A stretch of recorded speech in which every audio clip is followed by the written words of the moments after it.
Good evening. Welcome to another exciting adventure to Jump Off. This is the Real to Real, the All In podcast on the All In Network. And I'm starting it off for tonight, baby, by your host, Walt the Damager, alongside my man. At Rob Cooper Jr. What's going on, family? Oh, man, I can't call it. What's going on, brother? Oh man, it's a lot to talk about today, man. You know, it's been a while since we've been on doing this open forum type of format. We've had some exciting guests. Last week was a thunderous show with Hershey and Nasir Austin promoting their Black Wall Street project. Bringing Cody Santiago on, who's agreed to come on periodically with us to be a political analyst. Yeah. So, we're excited about that. And of course, a week before that, we delved into Hamilton, which is another hot, movie that came out on Disney Plus.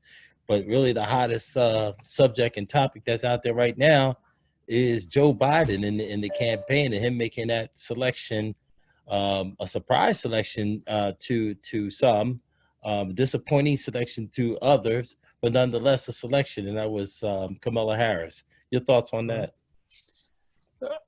Speaking behind the scenes and how we, coagulated everything together, I think is definitely a high time. We may have to bring Tim from Philly back.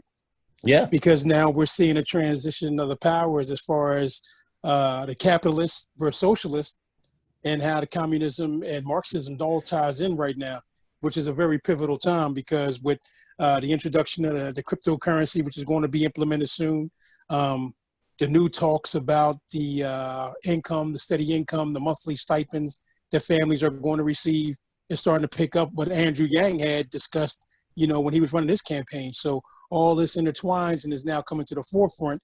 The stuff that Biden really went against in the beginning, now they're saying in order for America to maintain its sustainability, that we're going to have to incorporate some of these ideologies. Yeah, it's interesting too. And Elijah Cooper, who's my son in the one of the runners of this All In network and founders of this network, he put out a nice article. Go to allinnetwork.net and check out his article on Andrew Yang's universal basic income, which is UBI for short, or check out our social media sites at Rob Cooper Jr. at Instagram, to check that article out. Real informative and really breaks down, some of the pieces in that article. And it's funny that you said that because last year, as you remember, when going back to the elections, when you had Camilla and Andrew and Joe Biden and Bernie Sanders and some of the other superstars, I think there was like 27 candidates out there. In fact, they had so many Democratic candidates out there that they had, to split the debates up, I think, in two. I think I called them the JV and the varsity squad. And so a lot of the messaging and pieces like that, key points were, I guess, kind of lost in the crowd. And I would say Andrew Yang's universal basic income was one of them. And it's interesting because as you can see now, when we got hit with that pandemic, the American people were calling for that, and some politicians were as well, because this wasn't a far out or far left type ideal. We saw that other countries who may not really be deemed socialists to a certain extent, incorporated some sort of the UBI type program for their citizens. And it's interesting that everyone pretty much did it except for the United States. We had some countries that were offering, $2,000 a week, some $2,000 a month. And then you got the United States who offered $1,200 for 10 months. So definitely, the American people right now are at a crossroad right now. We are looking at a government that's being ran by, I'm just going to come out and say it, a dangerous man, and Donald Trump. And I mean dangerous on many aspects of it, life and death. When you're seeing now with the coronavirus, we have close to 5 million COVID cases, as well as we're creeping up on 170,000 deaths. of American citizens. So this is some serious business that's going on right now, and I think we need change.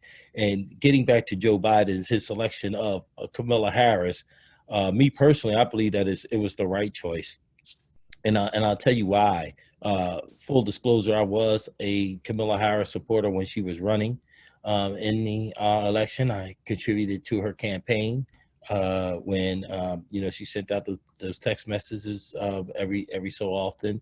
When the time I kind of liked the way that when she threw that haymaker around last year, this time on one of the earlier debates, when she threw the haymaker at Joe Biden about him supporting some segregationists back when she was, and she brought herself into the story, saying that she was one of the little girls that was affected by that. Now, I know a lot of folks and a lot of Biden supporters, took offense to that, and then they went right back on the attack with, Kamala talking about her criminal justice record and, how she was responsible for, locking up, a disproportionate amount of Black men in particular, and also some young Black mothers for children not going to school or for truancy.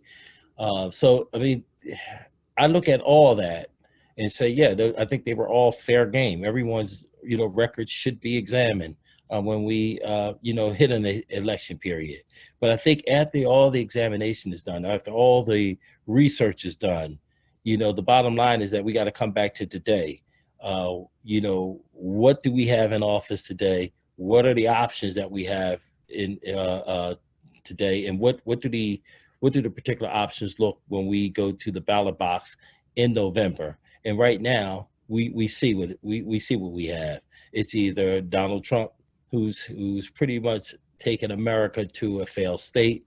Over 50-something million people at some point throughout this pandemic have been unemployed.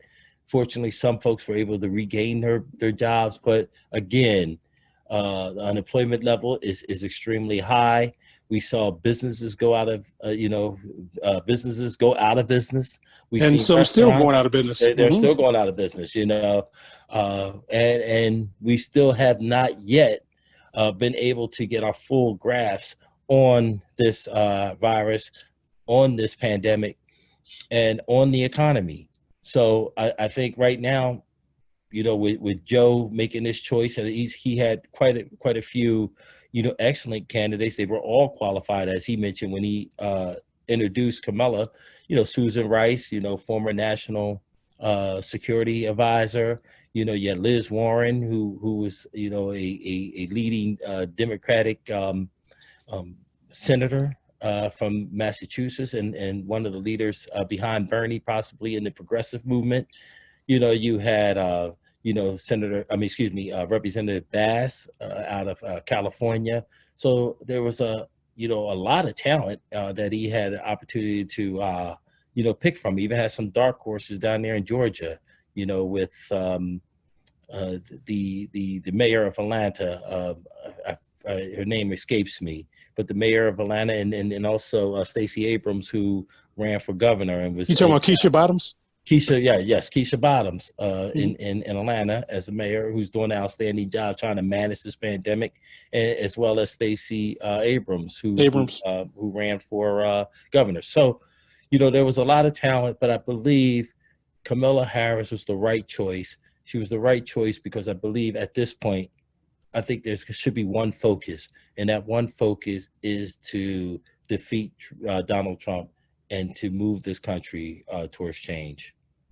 Right. And just to piggyback off what you were just saying, I know there was a lot of dismay and discord at this election, and based off the rhetoric and the record that Kamala displays.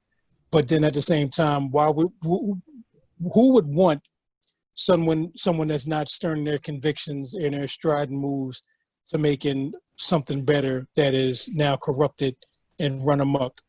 So you have Kamala Harris now that is tough on her criminal stance and prosecutorial legacies and things of that nature. We have a criminal in office. So who best to put at the forefront and on the podium to take care of those matters in their own hand than somebody such of Kamala Harris? And with that being said, even with the candidates that didn't make it, with the Abrams and the Warrens and everybody else of that nature, remind you that there's still cabinet spots that will need to be filled. And I do believe that they would be great picks in those cabinet positions, especially the Secretary of Education. I believe Elizabeth Warren will do a tremendous job in revamping everything that Betty DeVos is devaluing and just destroying now, because America's youth, even with this pandemic, man, is suffering horribly. Yeah, and that's something, and it's unfortunate many times, and we can get partisan. I mean, and I'm just going to really state facts. It is what it is, right? The numbers speak for themselves, right? 5 million cases in the coronavirus, 100, close to 170 Americans' lives perished irresponsibly. So evidently we're in the need of change. We didn't even get into the racial and civil unrest that's happening right now. We didn't even talk about the attack on the Constitution. We haven't even talked about the attack on democracy. We haven't even talked about a person right now who, as you mentioned, has committed straight up crimes and has been charged with straight up crimes, and had it not been being able to hide behind a Republican Party. So as I mentioned, I don't want to get partisan, but it is what it is. It is partisan. Had he not been a Republican, he'd been in jail. And let's just be straight up. You know what I mean? Jacques Fattah is in jail. The former gentleman out of Michigan, out of Detroit, he's in jail. Yes, Kwame Fitzpatrick. Exactly. Mayor, I think Mayor Hagan's out of New Orleans. He's in jail. So I mean, so every time, and they happen to be black politicians. Every time a black politician slips up and does something wrong, and rightfully so, they need to be put in jail. When you misappropriate hard-working taxpayers' dollars. The problem is when the shoe's on the other foot, it's just brushed aside, it's brushed under the rug, and these jokers are never held accountable. So it's good to see. I think we have a formidable team, and I think we're ready now to, take this thing to the next level. And as I mentioned to you before, I don't believe that this is something that's up for debate. In fact, I could care less if there is a presidential debate. I know a lot of people are licking their chops, waiting to see Kamala go into a debate and eat Mike Pence up. To each their own. It's not even going to be a match. It's not even going to be close. We know that Mike Pence is not on the level of Kamala Harris. So again, I mean, I can go with it or go without it. Whether I watch it or not, it's not going to sway my opinion. And quite frankly, I don't believe any of the debates are going to sway any of Americans' opinion. Donald Trump has a solid 40%, 33 to 40% support. These folks are going to support him. And he said this himself. He said he can go out on Fifth Avenue and shoot someone, and these folks will still support him. So it is what it is. So why even debate it? I think more so, though, they're looking for the undeclared, though, Rob. So, I mean, and not to disagree with you, the fact of laying down a foundation of getting, let's say not a platform, but you need to know somebody's agenda. So we already know Pence's agenda. We know Trump's agenda. They're going to keep running on their platform of, crime and taxes and all. It's fear mongering basically from the right. But then at the same time, you want to hear what Kamala and Biden has to say, because you want that reassurance. Like when you're going to purchase a car, like you may know the salesman, but you don't know the product. So in order to be safe, founded on both sides, you want to get your own product knowledge from one, the salesman, and then two, the product. You want to make sure they both coincide with what you're about to purchase, because it's for the long term. So with that being said, with Kamala and Biden coming out with the debate, okay, like you said, we may know what Pence is going to say. Some may be apprehensible or think they may know what Kamala is going to say. But at the same time, we need to know what the next steps are. we have a pandemic. What's our next steps? Are you going to mandate the mask? Are you going to mandate to fall back and do virtual schooling? How are you going to do with the reopening of businesses? How are you going to usher out this tax for people to get paid that's not getting paid? Because remember, we're still looking at a 50 million deficit of unemployed individuals that's not eating. They don't have clothing. Their shelter's about to be put out because they're still going after these convictions. These are the things that the American people need to be reassured of. And if you bypass it, they're going to be left with that lingering, not hope, but that lingering anticipation of not knowing what that next step is going to be. You have to give them that something to look forward to. Well, and I think we know the answer to it. I think, the Senate is now on recess until, I think, mid-September. Right. They're on vacation. Meanwhile, like you mentioned, 50 million Americans are struggling. Right. They're on vacation while the coronaviruses continue to rise. They're on vacation while the corona deaths continue to rise upwards into the 170,000. I think they made their case. They had 3.5 years, in my opinion, to state their case. And Camilla made a really good point when she was introduced as the VP candidate and running mate of Joe Biden. She said this is an open and shut case, and I think, as you mentioned earlier, we have a quote unquote criminal in office, so we need a prosecutor, and we need a tough prosecutor, because let me tell you, Donald Trump is no joke when it comes to getting around the law. He's never been held accountable. This is a guy who's bankrupt businesses. This is a guy who's defrauded people in education. This is a guy who's produced failed, alcohol beverages. I think Trump vodka, everything with Trump, everything that Trump had his name on, pretty much. But let's be clear, he broke the law with the law.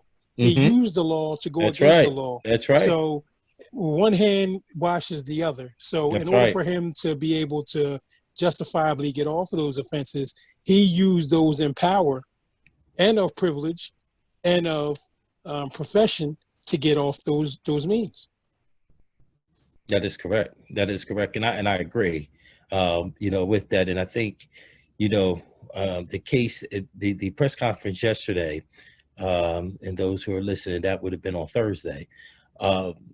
What Kamala and Joe Biden did when they came up with the press conference of asking the governors to do a national mandate on masks, made everyone put masks. What they did I thought was outstanding. They presented the facts. They say, hey, listen, and all the scientists agree that, this pandemic, we're heading to, I think I heard a number, either 200,000 or maybe even scarier, like 300,000 deaths by December. Google that and check it out. Don't quote me on it. Of course, those are all projections, so it's not really facts anyway. But they were saying that a large percentage of those deaths can be prevented just by everyone wearing masks every time they leave the house. And I'm seeing some responsible corporations, watching some of the NBA. I see that they have some public services announcements, making it cool, to getting that message out to wear masks. In fact, and I'll tell you, I live in central Pennsylvania, but I often go to Philadelphia quite a bit. And it's interesting because you can really see the difference when you're in Philadelphia. You can see, you're almost embarrassed if you walk out of there and forget your mask. I'm running back in the house. Oh man, I forgot my mask. Let me go put it on. It's kind of like you're in the out crowd, I guess. People are looking at you, like you're a square. If you walk out of Philadelphia without a mask, it's like a fashion statement. But in central Pennsylvania, in an area, and I will say this, an area that Trump carried by double digits in 2016, you see folks walking around like with no care in the world, no concern in the world, no respect for anyone else's lives, out here, just walking around, not following any social distancing, holding basketball tournaments in public recreation facilities with hundreds of people there, crowding spaces, open vendors, just quite frankly, just having no respect for life. So, and this is all really kind of come down from the top when they see the leader doesn't respect any life. When you come down to average citizens, they say, well, why should we, have a respect for anyone else's lives?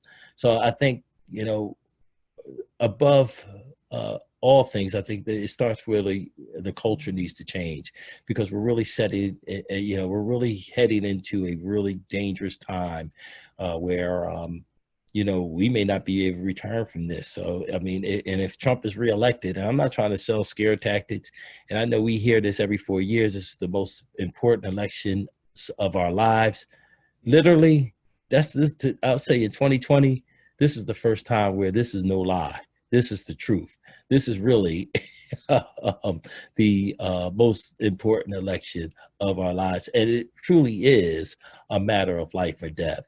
You can choose, because right now we're heading down that road towards death, where, many people are living life, saying, hey, I'm living life on a 14-day cycle. I don't even know if I'm gonna be around, just because how this virus is kind of worked. 14 days from now, am I going to be, on a ventilator or not? So, we really need to start taking this serious.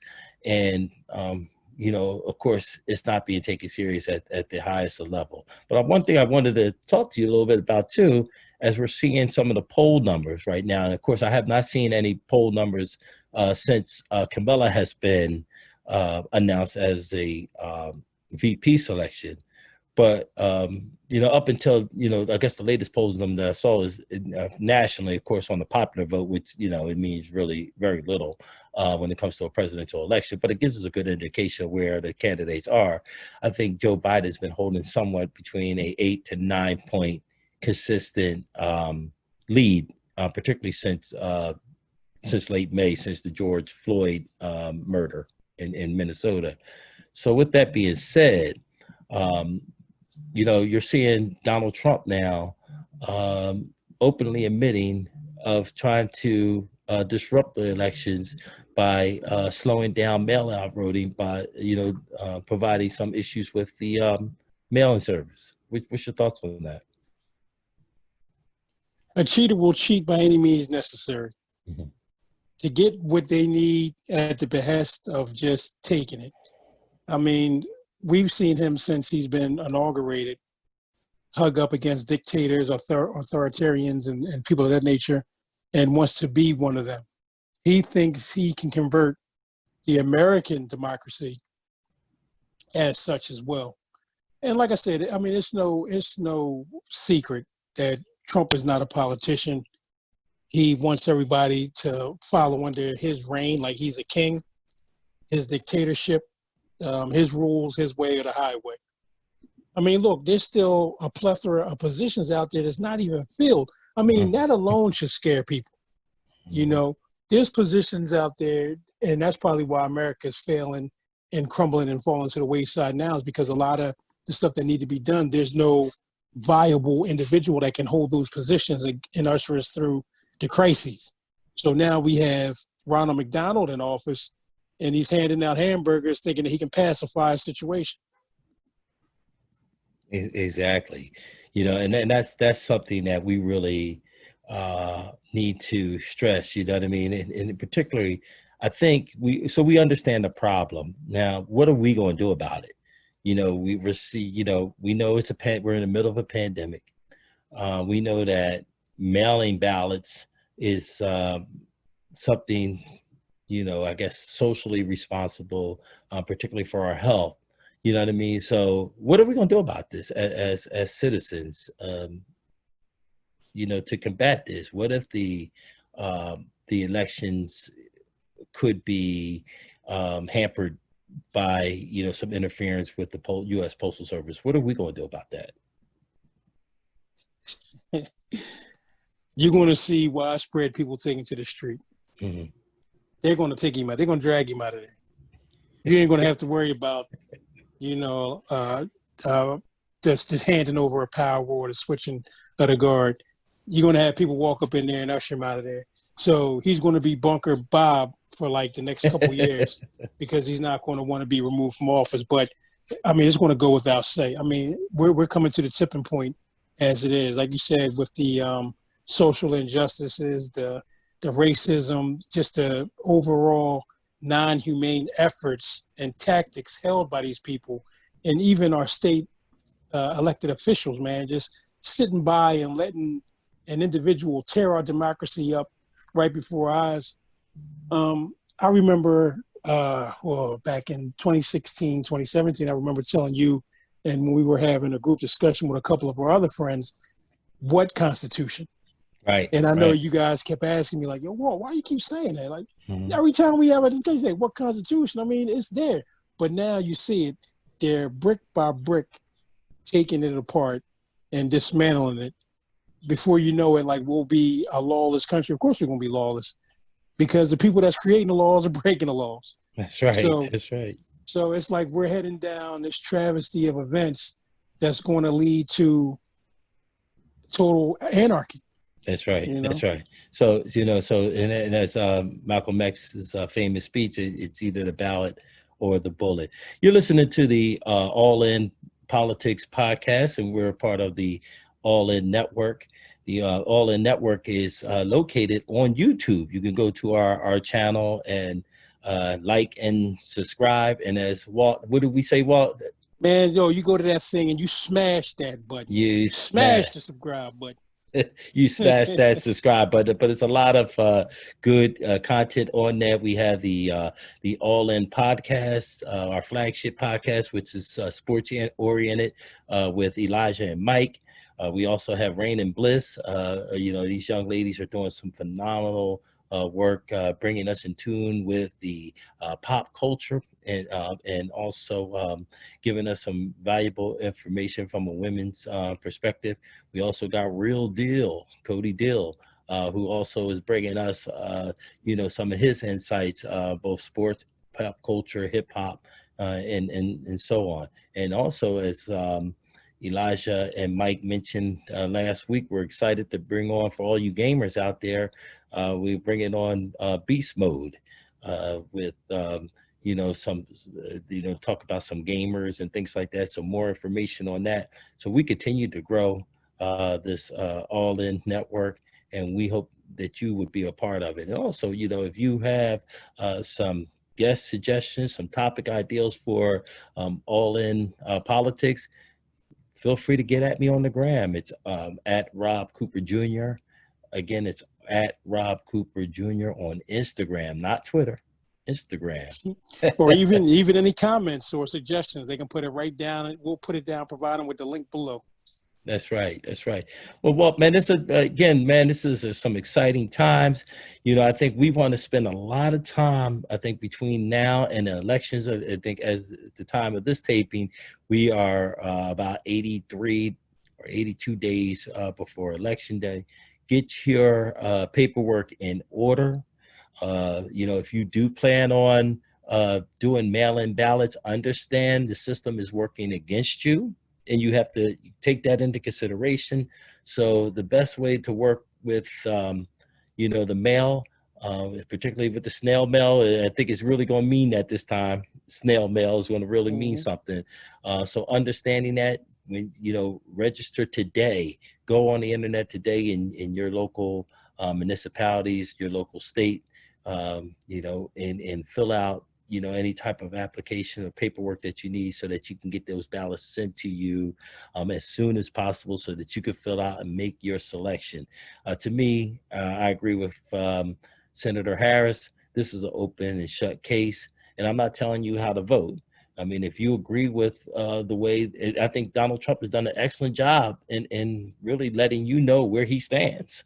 So if you agree with, what the way the country is and where it's going, you know who to vote for. If you want change and you want to kind of stop the bleeding, then you know who else to vote for. So I think this is really as big as a slam dunk decision that we ever made. And Walt, you mentioned earlier about the undecided, and I just got a message for you. If you undecided, what rock are you living under?